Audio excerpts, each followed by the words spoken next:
Assalamualaikum warahmatullahi wabarakatuh. Alhamdulillahirrabbilalamin. Puji syukur kehadirat Allah Subhanahu wa taala yang masih memberikan kita nikmat iman, nikmat sehat sehingga kita mampu menjalankan aktivitas kehidupan sehari-hari dalam keadaan sehat walafiat. Dan alhamdulillah kita masih diberi kesempatan untuk beribadah kepada Allah dalam rangka menambah bekal amal pahala kita untuk menghadapi kehidupan kelak di akhirat. Sholawat serta salam mudah-mudahan selalu terlimpahkan, terhaturkan kepada junjungan kita Nabi besar Muhammad SAW, Nabi yang telah membimbing kita selama ini dengan ajarannya, yakni ad-dinul Islam, agama Islam yang insya Allah diridhoi oleh Allah Subhanahu wa taala. Baik, kita kali ini berjumpa lagi pada pembelajaran pendidikan agama Islam yang masih kita laksanakan secara daring atau online. Dan pembahasan kita kali ini akan membahas tentang sumber hukum Islam yang mukhtalaf. Mukhtalaf ini adalah sumber hukum Islam yang tidak disepakati oleh ulama. Ada beberapa yang menyetujuinya, ada beberapa ulama yang tidak setuju akan beberapa sumber hukum Islam yang mukhtalaf ini. Sebelum kita lanjut kepada materi lebih dalam, maka kita awali dulu dengan berdoa kepada Allah Subhanahu wa taala. Mudah-mudahan yang kita lakukan, yang kita jalani kali ini bermanfaat serta barokah bagi kita semua. Ala hadihi niyya wa ala kulli natin salihah. Al-Fatihah. A'udzu billahi minasyaitonir rajim. Bismillahirrahmanirrahim. Alhamdulillahirabbil alamin arrahmanir rahim maliki yaumiddin. Iyyaka na'budu wa iyyaka nasta'in ihdinas siratal mustaqim siratal ladzina an'amta 'alaihim ghairil maghdubi 'alaihim waladdallin. Berikutnya kita baca doa sebelum belajar. Bismillahirrahmanirrahim. Rabbi shrah li sadri wa yassir li amri wahlul 'uqdatam min lisani yafqahu qawli. Raditu billahi rabbah wa bil islami dina wa bi muhammadin nabiyya wa rasula. Rabbi zidni ilma warzuqni fahma, amin ya rabbal alamin. Baik, setelah sebelumnya kita sudah belajar tentang sumber hukum Islam yang mutafak, yakni yang disepakati oleh seluruh ulama, yaitu Al-Quran, hadis, kemudian ijma dan juga qiyas. Maka sekarang kita akan belajar sumber hukum Islam yang mukhtalaf, yang tidak disepakati oleh semua ulama, hanya beberapa ulama yang menyetujuinya, ada juga ulama lain yang kurang setuju. Nah, seperti apa sumber hukum Islam yang mukhtalaf ini? Mari kita simak bersama-sama video penjelasan materi berikut ini.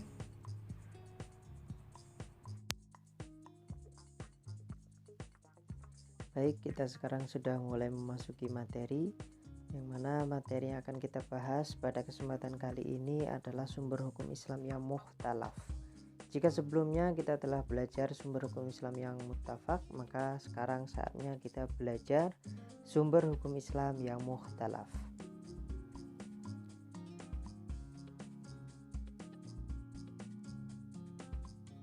Baik, mengingat Al-Quran itu bersifat global, maka untuk memahami hukum Islam, umat Islam itu membutuhkan sumber hukum yang lain. Dengan syarat sumber hukum Islam tersebut tidak bertentangan dengan Al-Quran dan hadis. Sumber hukum Islam lebih dikenal dengan istilah sumber hukum Islam yang mukhtalaf atau yang tidak disepakati oleh seluruh ulama. Ada beberapa ulama yang sepakat, ada beberapa ulama yang tidak. Nah, sumber hukum Islam yang mukhtalaf ini yang akan menjadi pembahasan kita ada 7. Mulai dari istihsan, maslahah mursalah, istishab, sadduz zariyah, urf syar'u man qablana, dan mazhab sahabi. Nah, sumber hukum Islam yang mukhtalaf yang tidak disepakati oleh ulama, yang pertama itu adalah istihsan. Istihsan itu adalah menganggap baik suatu hukum. Yang kedua adalah maslahah mursalah, mengkaji suatu hukum dari segi kebermanfaatannya. Yang ketiga ada istishab, yaitu hukum masa lampau yang berlaku sampai sekarang. Yang keempat ada sadduz zariyah, yaitu mencegah kemudaratan. dari perbuatan maksiat, dari perbuatan buruk.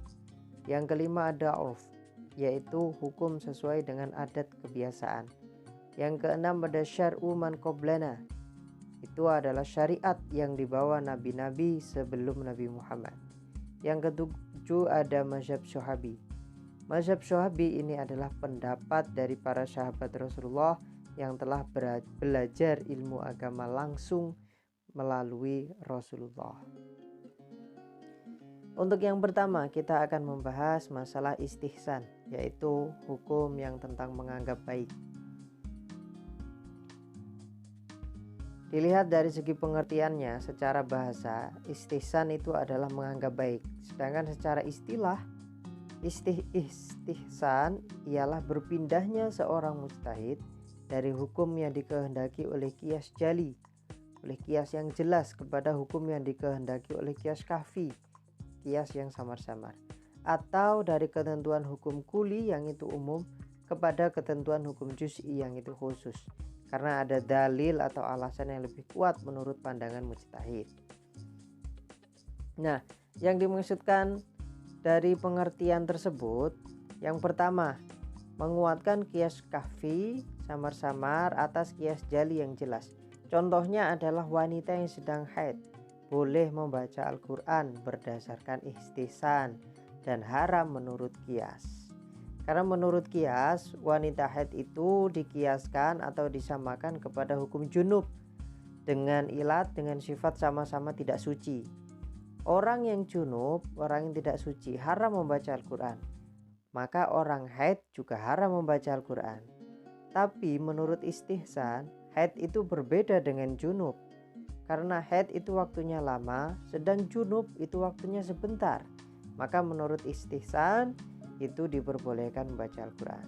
Tapi yang perlu diingat kembali adalah istihsan ini adalah hukum Islam yang mukhtalaf, artinya tidak semua ulama sepakat. Ada yang ulama sepakat bahwa boleh membaca Al-Quran ketika haid, tapi ada juga ulama yang tidak sepakat dengan pernyataan itu. Yang kedua, ketentuan hukum kuli yaitu yang umum kepada ketentuan hukum juz'i yang khusus, yaitu kebolehan dokter melihat aurat wanita dalam proses pengobatan. Contohnya, menurut kaidah umum, hukum secara umum, seseorang itu dilarang melihat aurat orang lain atau aurat lawan jenis. Tapi dalam keadaan tertentu, seseorang harus membuka bajunya untuk didiagnosa penyakitnya. Maka untuk kemaslahan orang itu, menurut kaidah istihsan, seorang dokter dibolehkan melihat aurat wanita yang berobat kepadanya. Karena ini dalam kondisi khusus, dalam kondisi dia sakit, maka diperbolehkan seorang dokter melihat aurat itu menurut istihsan.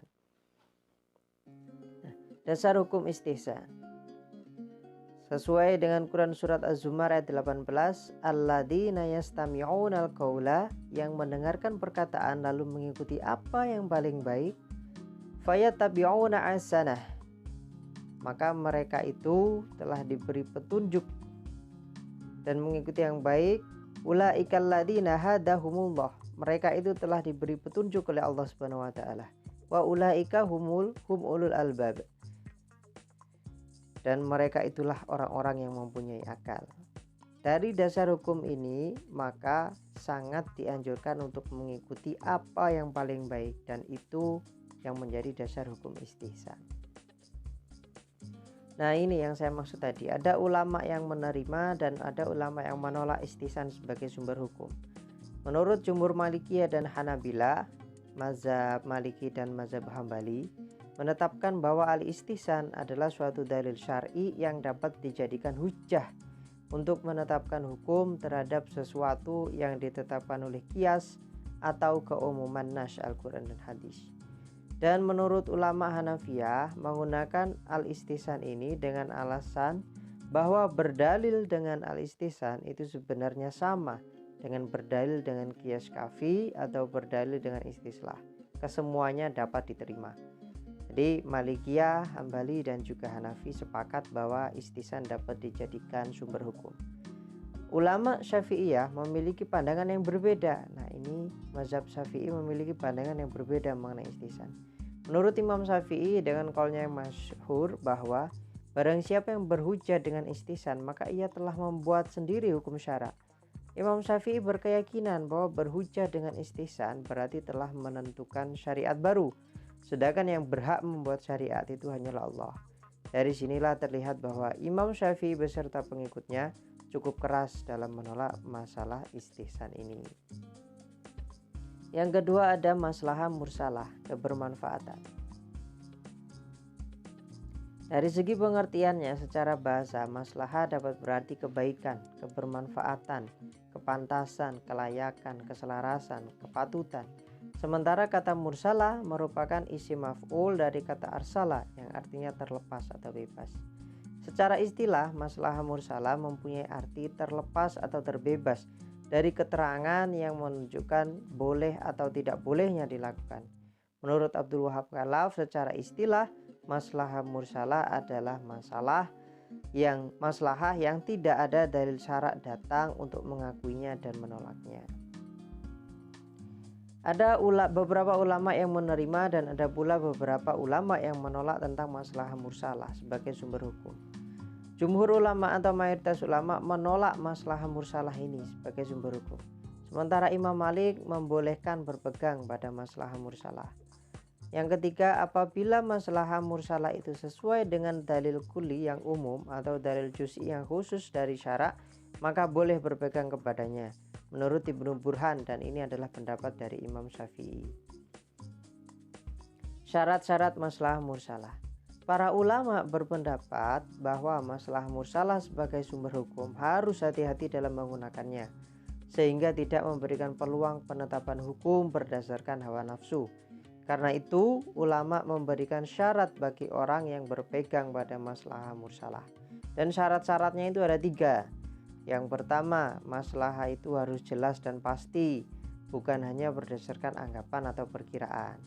Jadi yang dimaksud di sini penetapan hukum itu benar-benar membawa manfaat atau menolak mudarat.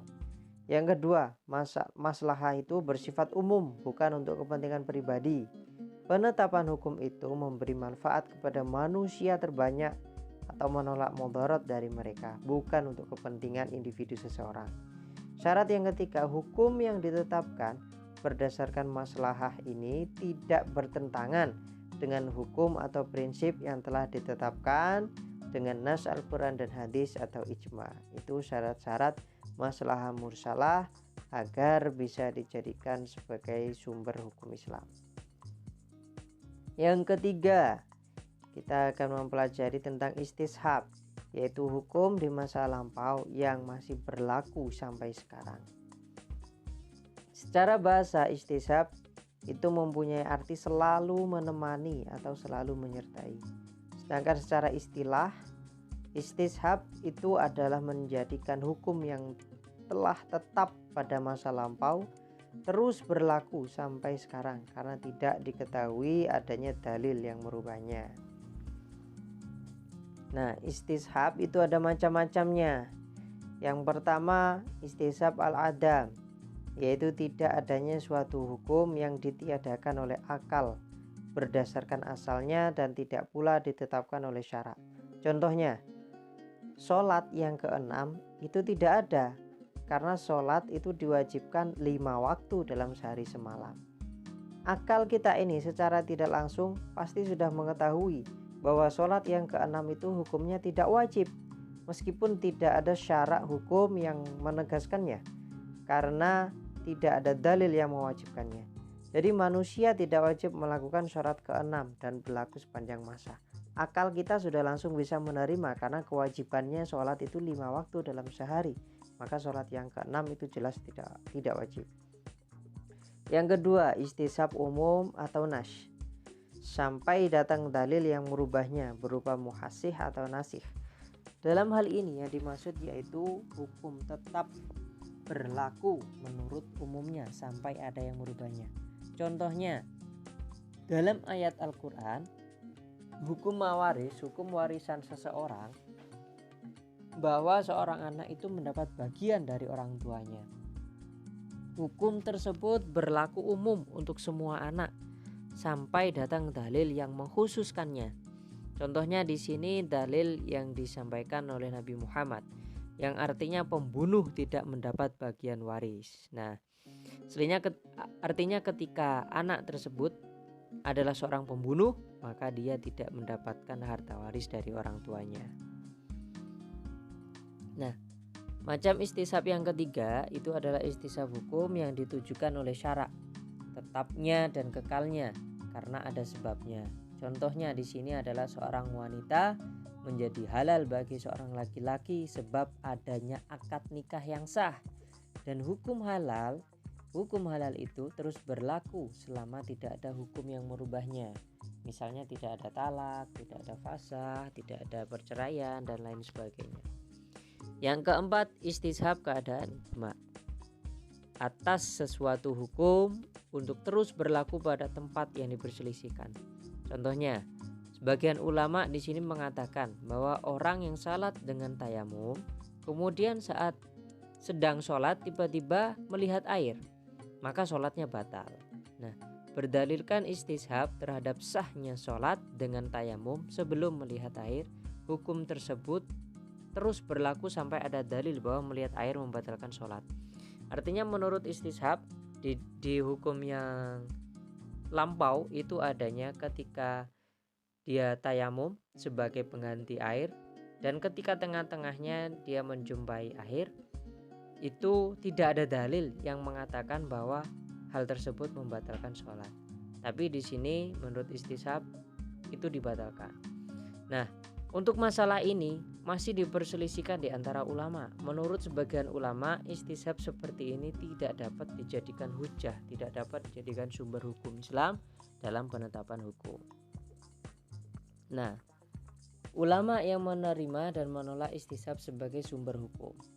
Yang pertama, ada ulama Malikiyah, Syafi'iyah, Hanabilah, Zahiriyah, dan Syiah. Itu istishab bisa menjadi hujjah serta mutlak untuk menetapkan hukum yang sudah ada selama belum ada dalil yang mengubahnya. Yang kedua, ulama Hanafiyah. Istishab itu dapat menjadi hujjah, dapat menjadi sumber hukum untuk menetapkan berlaku. Timbul dari ketetapan yang berlawanan dengan ketetapan hujjah untuk menetapkan perkara yang belum tetap hukumnya. Jadi ulama Hanafiyah di sini menganggap dan menerima istishab bisa dijadikan sebagai sumber hukum Islam. Yang ketiga, ulama mutakalimin atau ahli kalam berpendapat bahwa istishab ini tidak bisa dijadikan dalil karena hukum yang ditetapkan pada masa lampau menghendaki adanya dalil. Yang keempat, kita membahas sadduz zariyah, mencegah kemudaratan. Pengertian sadduz zariyah secara bahasa terdiri dari dua suku kata, yaitu sadz dan zariyah. Sadz menurut bahasa mempunyai arti menutup dan zariyah artinya jalan. Maka sadduz zariyah itu mempunyai arti menutup jalan yang jalan itu menuju kepada kemaksiatan. Secara istilah, sadduz zariyah adalah menutup jalan atau mencegah hal-hal yang bisa membawa atau menimbulkan terjadinya kerusakan. Dengan kata lain, segala sesuatu baik yang berbentuk fasilitas, sarana, keadaan, dan perilaku yang mungkin membawa kepada kemudaratan, kepada kerusakan, maka hendaklah diubah atau dilarang. Pengelompokan sadduz zariyah. Nah, dengan memandang kepada akibat atau dampak yang ditimbulkan, Ibnu Qayyim membagi zariyah ini menjadi 4. Yang pertama, zariyat yang memang pada dasarnya membawa kepada kerusakan, seperti minum-minuman yang memabukkan, yang membawa kepada kerusakan akal atau mabuk, perbuatan zina yang membawa pada kerusakan keturunan. Yang kedua, ada zariyah yang ditentukan untuk sesuatu yang mubah namun ditujukan untuk perbuatan buruk yang merusak, baik dengan sengaja seperti nikah tahlil. Nikah tahlil itu menghalalkan segala cara yang diharamkan oleh syariat. Artinya menikah tujuannya bukan ibadah, tapi malah justru tujuannya lain, tujuannya menyakiti perempuan atau ada tujuan-tujuan tertentu yang itu tujuannya haram. atau tidak sengaja seperti mencaci sembahan agama lain, karena mencaci sembahan agama lain itu sama dengan mengejek dan bisa menimbulkan suatu perbuatan yang merusak. Zariyah yang semula ditentukan mubah tidak ditujukan untuk kerusakan, namun biasanya sampai juga kepada kerusakan, yang mana itu lebih besar dari kebaikannya. Contohnya seperti berhiasnya seseorang perempuan yang baru saja suaminya meninggal dunia dalam masa iddah. Nah, jadi perempuan ini seorang janda ketika telah ditinggal wafat oleh suaminya tidak boleh langsung menikah, namun menunggu masa iddah. Selama masa iddah ini seharusnya tidak boleh memakai make up yang berlebihan karena ditakutkan nanti menimbulkan suatu perkara yang dapat merusak, yaitu perbuatan zina. Yang keempat yaitu zariyah yang semula ditentukan untuk mubah namun terkadang membawa kepada kerusakan, sedangkan kerusakannya lebih kecil dibandingkan kebaikannya.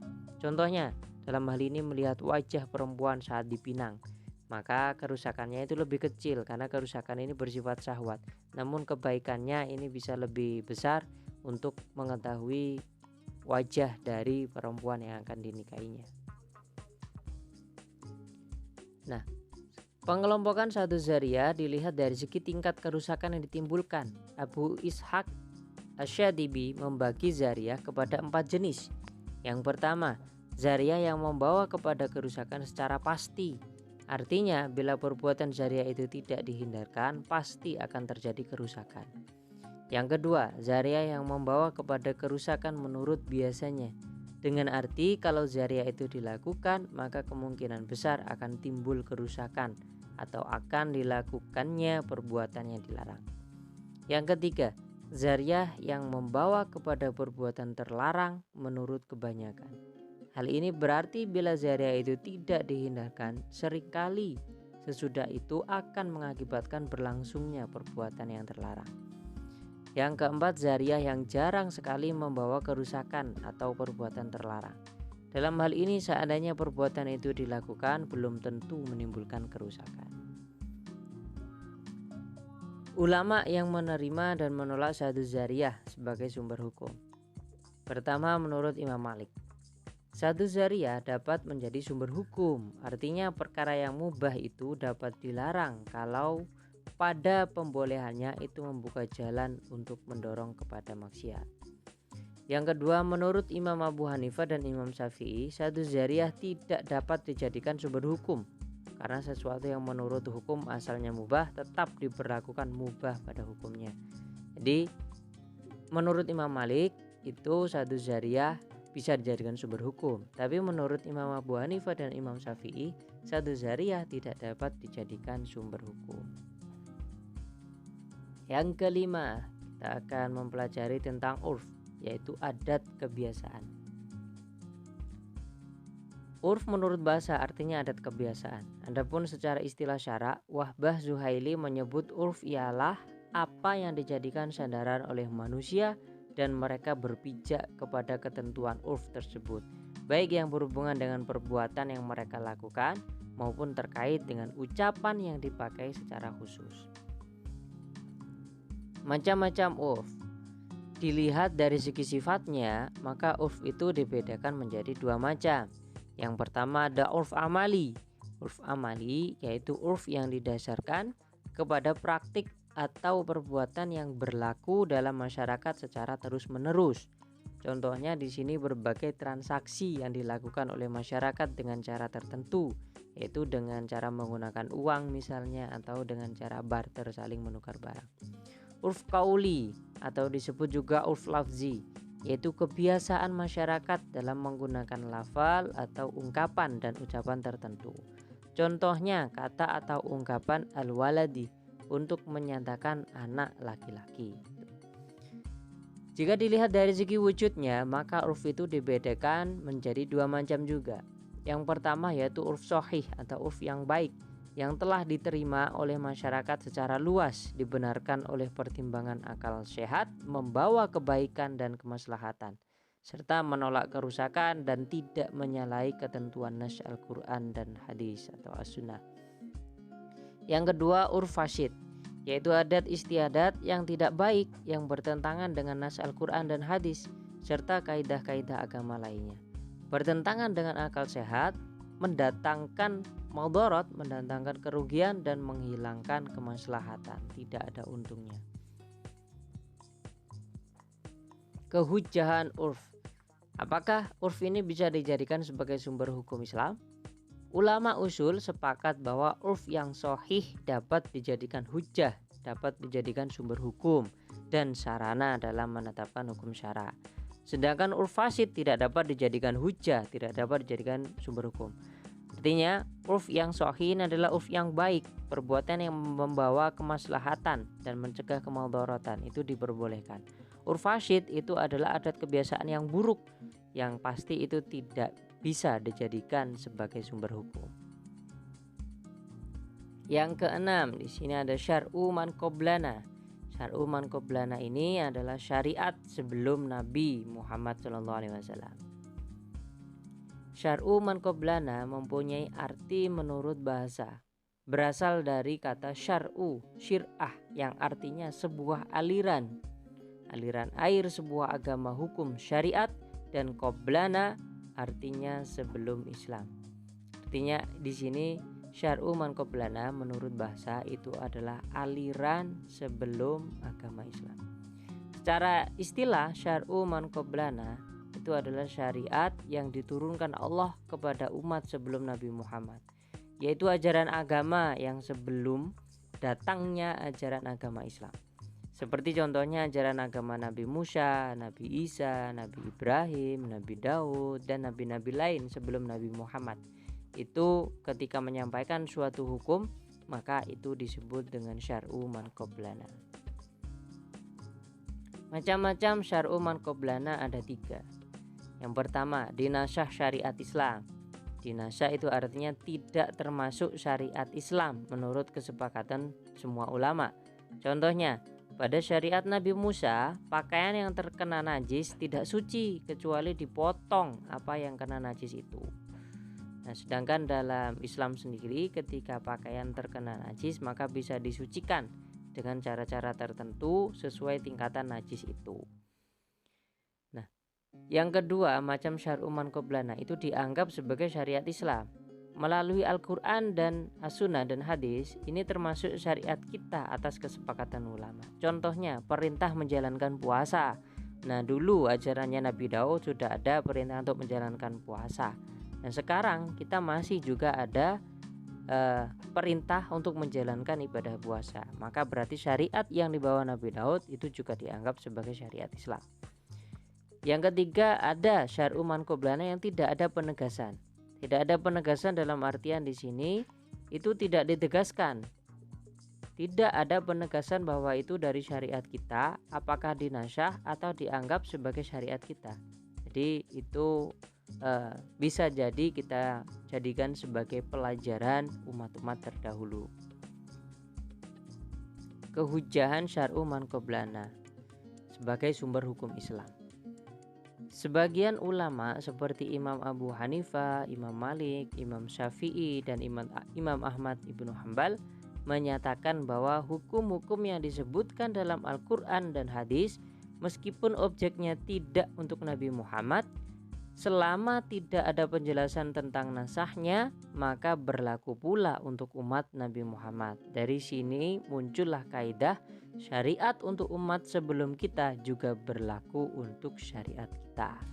Itu biasanya syariat-syariat yang dibawa oleh nabi-nabi terdahulu itu juga dikisahkan, juga diceritakan di dalam Al-Quran. Maka itu biasanya juga kita jadikan sebagai syariat hukum Islam. Yang ketujuh, ada mazhab Sahabi. Mazhab Sahabi ini adalah pendapat dari para sahabat Rasulullah, dari para sahabat Nabi Muhammad.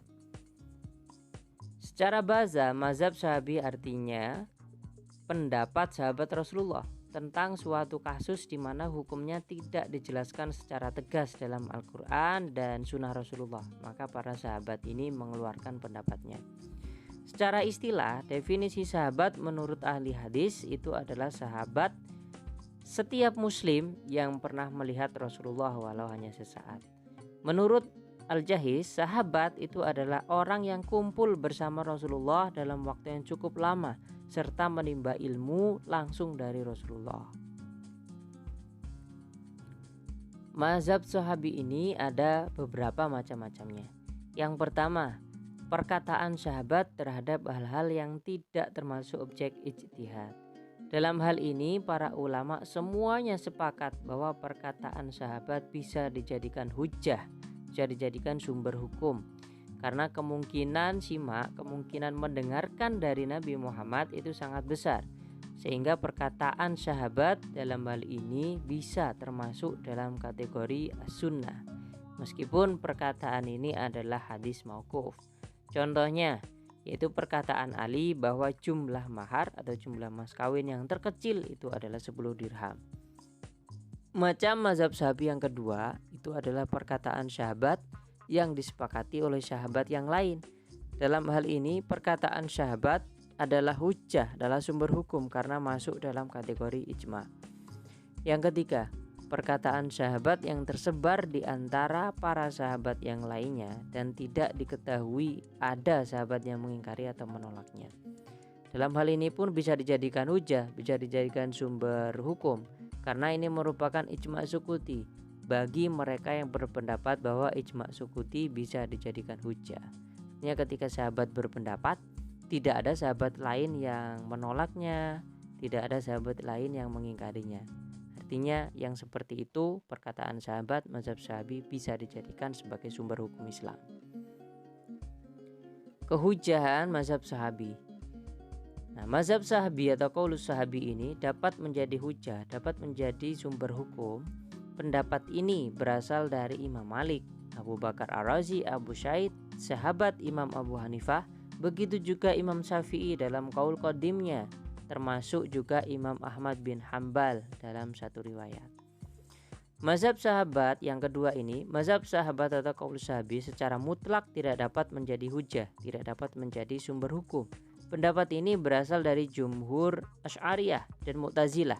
Imam Syafi'i dalam qaul jadidnya atau yang baru, juga Abu Hasan Al-Qarha dari golongan Hanafiyah. Terima kasih. Jadi itu tadi pemaparan materi tentang sumber hukum Islam yang mukhtalaf yang telah kita bahas secara lengkap. Demikian dari saya yang dapat saya sampaikan, mudah-mudahan bermanfaat bagi kita semua.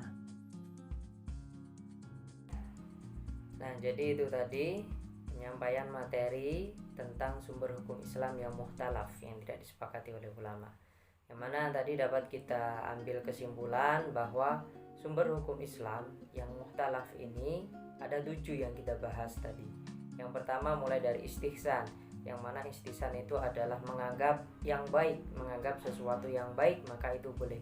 Kemudian yang kedua ada maslahah mursalah, mengkaji hukum dikaji dari segi kebermanfaatannya. Kemudian istishab yang ketiga, istishab itu adalah hukum di masa lampau yang masih berlaku sampai sekarang karena tidak ada dalil yang merubah akan hukum tersebut. Kemudian yang keempat ada saduz zariyah, yang mana saduz zariyah ini adalah mencegah terhadap kemudharatan, mencegah terhadap perbuatan maksiat, mencegah terhadap sesuatu yang menimbulkan kerusakan. Kemudian yang kelima ada urf, yang mana urf ini adalah adat kebiasaan yang sudah dilakukan oleh masyarakat Islam, yang mana yang jelas adat kebiasaan ini yang mengarah kepada kebaikan, bukan yang mengarah kepada keburukan. Yang keenam ada syar'u man qablana, yang mana syar'u man qablana ini adalah syariat yang dibawa oleh nabi-nabi sebelum Nabi Muhammad SAW. Ajaran-ajaran yang dibawa oleh Nabi Ibrahim, Nabi Musa, Nabi Daud, Nabi Isa, dan nabi-nabi sebelum Nabi Muhammad itu adalah syariat yang disebut dengan syar'u man qablana.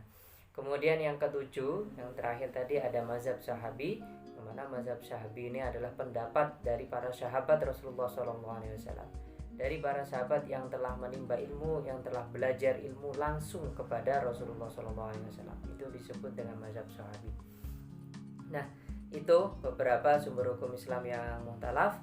Yang ketujuh-tujuhnya itu tadi belum tentu disetujui oleh semua ulama. Semua ulama belum tentu sepakat.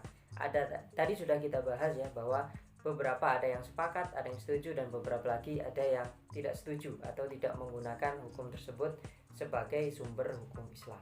Nah, inilah yang dimaksud dengan sumber hukum mukhtalaf, yaitu tidak disepakati oleh semua ulama, hanya beberapa ulama saja yang sepakat. Demikian materi yang dapat saya sampaikan, mudah-mudahan bermanfaat. Kurang lebihnya dari saya mohon maaf. Kita tutup pembelajaran dengan doa kafaratul majelis bersama-sama. Bismillahirrahmanirrahim.